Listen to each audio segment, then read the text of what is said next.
Hello, all of you wonderful people out there in podcast land. Welcome to another episode of Black and White Reviews. My name is Will. My name is Lee. My name is Chuck. I am exhausted. Anyways, So Yeah, am I. we're all really tired. It's not even I'm that really, late, really tired. but It's late for me right now. I guess it is. I want to go to bed. Anyways, we are here to discuss Season 4, Episode 8 of Stranger Things, titled Papa. Papa. These episodes are ridiculous and late. This is an hour and a half long.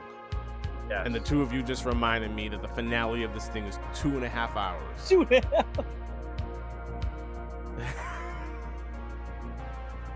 Yeah. Quite sensitive. Okay.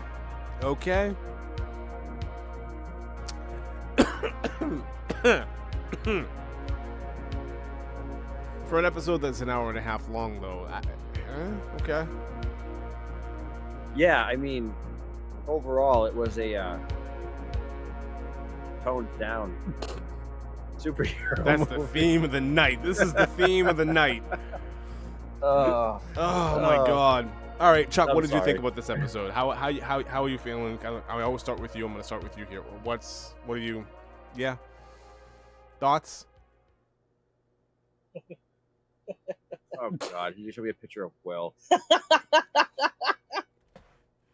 Why does he cry? I This just is want to peak. know that one This thing. is peak. Why does he? This- Why does he cry? Why? This is why? the peak. Why? He just turn. At least somebody in his family can cry, and you see no spoilers.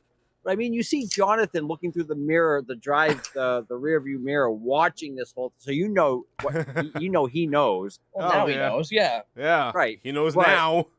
Ugh. And anything we ever suspected now has been completely Confirmed. yes. Oh my gosh, it's so pathetic. Yeah. Yes. I Yes. prefer. So I've been listening. I do to, believe. Hang on. I do believe that the first episode we did of this show, I do believe that Lee and I used the word pathetic. I do think we each said that at the beginning. Like, just wait, because it's pathetic. This is pathetic. I want to say this. I've listened to a couple of our episodes from season 1, and I need to go. I need to like redact and retract a lot of what I said about Will. From I said things like he's going to be an important role in this TV series. Nope. Did you say that? I did. And did we just go? You guys said Okay. it went somewhere. I said that I could not stand the love triangle between Nancy, Jonathan, and Steve. Mm. But the love triangle between Will, Mike, and 11 is not what I was expecting as. This is not a triangle. It's not a triangle. Nope, it's not a triangle. This is one No, person. there's a line and a dot. I like you, you like me, and this person's over here going, Wow. What about me? well, like, Yep. It's Yes. what's weird about it. Yeah. What's weird about it is, I mean, we'll get into it later. I really don't want to get into it later. Oh, but we have Because to. it's just, I know, but We it's have to get into it later. Let's get into it later. What do you feel about the whole episode? I like it. Okay. Hey, Mikey. All right. Likes it. It's not a bad episode. Yeah, it's good. It's okay. 11, everything that goes on with her, awesome. Oh yeah. Everything that goes on with her. Yeah. I mean, Yes. obviously, the title of the episode's called Papa, so you know who it focuses on. Obviously, Joyce through most of the. Mm. Yeah. Yes. I'm so thankful that this Russian debacle is coming to an end, Yes. almost over. Yep. I can't wait. Uh-huh. Unless because they're trying to use Katinka. they're trying to use Yuri to get everybody back, unless he tries to pull a fast one again and then just brings them deeper into the U.S., into the Soviet Union. It wasn't Sure. a fast one. It was a slow, drunken, goofy one. Ugh. Whatever. Yeah. Pizza Yori. So bad. If I could redo anything in this TV show, it would be get rid of the Russian. It was fine in season 3. Yeah. I mean, it was for what it was. It was cool. Yeah. Underneath everything and under the mall and this whole big spy thing. It kind of took that, like, were they really here in America and to that degree, and they kind of went there with it, and that was pretty cool.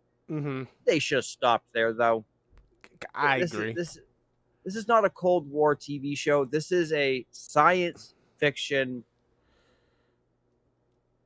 Dungeons and Dragons TV show. I hear what you're saying. I do, but if you're gonna do a show with a heavy emphasis on 80s aesthetic, Cold War KGB is a pretty big deal throughout the 80s. You can't really tell that story without at least mentioning KGB spies in America. You have to find some way to kind of incorporate that. Did they go way over the top? I think so. I think this is way, way over the top. So, They do mention one thing. They do mention one thing in this. We'll get more into it in spoiler territory, but they do mention one thing in this episode about how there's 4 gates on the four corners of Hawkins. Okay. And this is only created. They've only been in. So this goes back to my point. I still believe that the Upside Down is only in Okay. Hawkins. You don't see it anywhere else, and there's no talk of it anywhere else. And there's these 4 gates that kind of like keep Hawkins secluded. I'm not. Listen, for the record, I don't entirely disagree with you. I see your reasoning. I just think it's stupid. I think it's just stupid just to have Hawkins or the Upside Down to be in this one place. Why not everywhere? It would make so much more sense, in my opinion. That's just me. But when one goes for the first time into the Upside Down, Yep. there is no Hawkins. It's just this dimension. Void. Yeah, it's a void. Sure. So then when is Hawkins created in the Upside Down? I don't know. To the best of our knowledge, October 6th or November 6th, whatever day it was, 1983, when Will enters for the first time. Okay. So it's Hawkins. Everything happens in Hawkins. Yeah. Everything happens in Hawkins. Yeah. So we see it nowhere else, but maybe we'll find out more. And it's funny because I went back. I've been like I said, I've been re-listening to some of our old podcasts from season 1, and there are some things that I was like accurate with, and then there were some things I was like, "What was I thinking? What was I thinking?" Like, I was hoping for Nancy and Jonathan. Now it's like Nancy and Steve. Why not? Yeah. Let's get back to that. That's kind of like I don't know how I feel about all that, because they had this whole thing where they pushed and pushed, like, oh, this guy Steve, he's bad guy Steve, but then they took his character and made him the babysitter character, where it's like, okay, it's working for him and he's kind of getting over it, and then they kind of come back around to this thing they started off with in the beginning. I don't know, but they go further with it, because now there's talk of kids and how they've had practice and I get it. I get that they're going further with it now. I mean, they're not in a relationship right now. They're just kind of talking and they're setting it up, and there's more of the relationship, if it does grow from here, is a lot more mature than it was before. True. But it was just like when you saw her and Jonathan, you were like, oh yeah, this is great. And now in everything else, they're kind of just like fading out, and Jonathan's just like, whatever, I don't care type of attitude. Pretty much. Which is strange, but not really. I guess it isn't really, because he was never like infatuated with her. They just had the, how was the pullout? situation. When you're 17, you're not like They played patty cake. They patty yeah. cake. They play patty cake a little bit. So what? When you're 17, that's what you do. I don't know. Yeah. I don't know. don't know. The whole I get where the two of you are coming from. The whole Steve character, I just viewed this entire thing as like he had to go away and learn how to kind of become an adult a little bit and leave, high school BS where high school BS belongs and kind of like grow outside of that. Like he was such an unbelievable rich jerk during like the first half of the first season where it was going to take a lot to kind of redeem that character, and it happens. And now we're on the other side of that where there are things that are more important to him than just being the prep or being the letterman or being rich. That it's cool if you go back where like he gets like physical and helps out at the end of the first season, yeah which is cool. I'm surprised they did that. It seemed kind of early to try to redeem his character. It seemed more like a second season thing, but they did here. And then I'm just kind of backtracking here just to kind of remember how it all went. But then you see that, and there's still that whole thing with like her and Jonathan, and you're like, oh, that's weird. It's like, did you give him the camera? Okay, cool. And they're together. And then season 2, it's like, this is all BS. This is all BS. What about Barbara? We lost Barbara. It's like, you're BS, and it's like, okay, that's when the breakup happens. It seemed, I don't know. It's funny that right now we're, it's 3 dudes talking about the love triangle stuff that's going on in a show that's not about the love triangle. But it's, I think the question comes down to how necessary is it to have this in the show? It's not. It's just to appease the people who would be into it. Well, it's in and it. Of course, here we are getting sucked into it and having conversations about it. It's only in it because it is a coming of age show. Yeah. Absolutely. I get it. But just the back and forth is what I don't appreciate. Just get over with it. But then again, okay, if it's coming of age, you make a decision, you regret I think the decision, but I think it's then you remake the decision and you regret that, and it's like, okay, well. But I think it's something that they throw in there because it's something that everybody can somewhat relate to. Right. When you're 15, 16, 17, what's the most important thing going on in your life? It's the girl in your life. Like that's what it is. Same thing for women. Like it's the guy in your life. Like that's like the big thing that's like changing in your life, and like the coming of age thing is like your first girlfriend, your first boyfriend, your first love experience, the first time you fell in love, the first time you go to bed. Like all of that stuff is like super important, and like it's just, I don't know. It's just, I just think it's something that everybody can relate to. I'm not talking about Will. We're leaving Will out of it. I'm specifically talking about Nancy and Steve in this whole. He's my favorite character, though.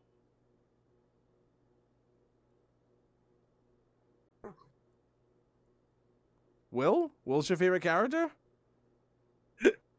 I mean, okay.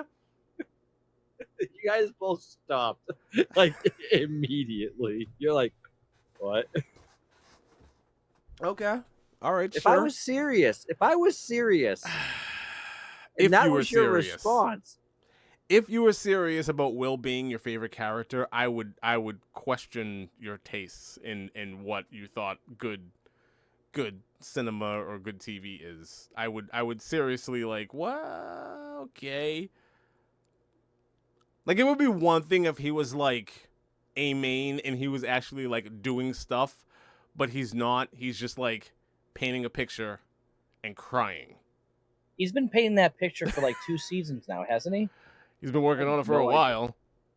Oh no, I guess just this one season. He's been, I don't know. I don't care. He's I don't been think carrying it's it around this whole season. Yeah. I think he's had as much influence on this TV show in the last 3 seasons as he has in the first season. Yeah. Yeah. That's what I'm saying. Like, they have to do something with him in season You say 5. that. Kill him off. You They say have to. that. Kill him They off. have Yeah. to because he's so pathetic. Kill him It's off. the only thing that's going to make. He becomes the next Vecna. That's what he is so mad at Mike because Mike is just like, you know what? I like 11. It is what it is. And he's going to be like, you know what? But I'm in love with you. And he's going to go, that's never going to happen. If we're and Vecna's going to go, see, you feel just like I felt. You were the one left out. You were the one always kind of no one really paid attention. So he becomes Vecna. Vecna didn't want people to pay attention. He just said the world was horrible and people are living short, pointless lives. if we're speculating on like Caesar 5 massive character death gut punch, it's either going to be Will or Jonathan. That's my thought to this whole thing. Oh, you're talking about death? Yeah. Oh. If we're speculating, because you're saying like write him off, I don't think it's going to be that much of a loss if it's Will. If it's Will, neither do I. So I don't think that they would kill him off because it wouldn't be that. It'd be but like, it would be the safe bet. All of the other characters are safe. Goodbye, Will. Like that. Like nobody's really going to care. He's going to sacrifice himself for Mike. There you go. And he'll become Vecna. He'll sacrifice himself for Mike. What's going to happen is he's going to sacrifice himself for Mike, and then while he's there, as part of Vecna, then he's going to kill Vecna from the inside. He's going to help them kill Vecna. Maybe. From the inside. Wouldn't that be crazy? Will the Wise. All of a sudden, green fireballs come out of Vecna. You're like, what? What is that? It's Will the Wise. You shall not pass. You shall not pass. Oh, what was it? The kids were just telling me, their friend has like lizards or whatever. One is named Smaug and the other one's named Balrog. Oh wow. I'm like, no way. Okay. No way. That's okay. Funny. I guess the Balrog was actually more dangerous. He bit the other one's fingers off or something. Oh, that's great. Yeah. I was hanging out with kids the other day. Yeah? They call you Mr. Glass. Oh, man. That sounds like something out of a toned-down superhero movie. Unreal. What do I know? Thanks, guys. You're welcome. Yeah. Lee was the first one to say. Lee was the first one to say that. Yeah, so I can say it as much as I want now. Go for it. And then you said it, and the only reason why I said it was like, okay, if you guys both said it. I just felt left out. I did. I really did. I felt. But you have felt the way Will feels in this episode. I want. You have heart. You want to sit there and cry out the window? You have heart. And I'm gonna turn. And with your powers combined, I am Captain Planet. Oh my gosh. They couldn't get any more disgustingly sappy. You keep everything together, and she's just really afraid to lose you the way you're afraid to lose her, and you're so important. The whole thing is everything he said about Elle, he was saying about himself. Oh, yes. Of course. And it's just like you watch it and you go, okay. And Mike's like, oh, wow, what a good friend. Yeah. Oh, yeah, that's so great. That's a real good point. And then he just balls his eyes out the window. Well, Mike two reasons. Two reasons. One, he doesn't see it. And number two, he doesn't see it because it wasn't a common thing in the 80s. Like, not really. Not for kids. Not for anybody. They're not kids. Can we get past that? They're kids. They're not kids. They're 14. They're kids. They're running around killing demon spawn and like going into the upside down and like I've been doing that since I was 4. Hang on, going to war with the government and like crashing planes. These are not kids. We need to let that go. There's a point. What plane did they crash? Elle brought down the Elle's helicopter. Not a kid. She's not a kid. She's an alien. Don't put her near water. Like that toned-down superhero movie. Stop it. Anyways, what else happens? No, but go ahead. It's hard to talk about this episode without going into the spoiler territory. Then just segue right into it. Then let's just get into it. Listen. All right, listen, everybody out there. This is gonna be really short and really sweet. We're gonna fly through this episode. The three of us are really tired. Things have been kind of goofy for a little while now. I think it's just best for everybody that we get through this as fast as possible and just call everything to an end. So, Chuck, please segue us into spoiler territory, and we'll get this over and done with. That way, we can talk more about Will and his tears. Please. Will and his tears. Will the Tearful. So, with that being said, for the remainder of this podcast on video, find us on patreon.com/blackandwhitereviews. Wow, my mind just like went blank there for a moment. You can find us on Instagram and Facebook at Black and White Reviews 1866. And Instagram and YouTube at Black and White Reviews 1866, and on Facebook at Black and White Reviews. And of course, you can find us on any podcasting, what's the word? Platform? Platform. Yeah, that's it. With that being said, we're going to slide right into Spoiler territory. Spoiler territory. I feel like we're a few sentences away from just where are we and who are you people? Like, what am I doing? All right, spoiler territory. Spoiler territory. Where do you want to start? Do you want to start with 11? 11, how she goes through the whole thing. She lifts up the tank,